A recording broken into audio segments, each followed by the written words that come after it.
खबर शामिल करते हैं टीएमपी न्यूज़ के स्टूडियो से ख़ुसूसी रिपोर्ट। रोटी की कीमत बढ़ाने का ऐलान।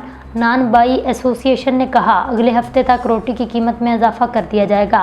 एसोसिएशन के मुताबिक फ़ाइन और आटे की बढ़ती हुई कीमतों के बायस सरकारी रेट पर रोटी फ़रोख्त करना मुमकिन नहीं रहा। इस वक्त सादा रोटी की सरकारी कीमत 14 रुपये जबकि नान की सरकारी कीमत 25 रुपये है।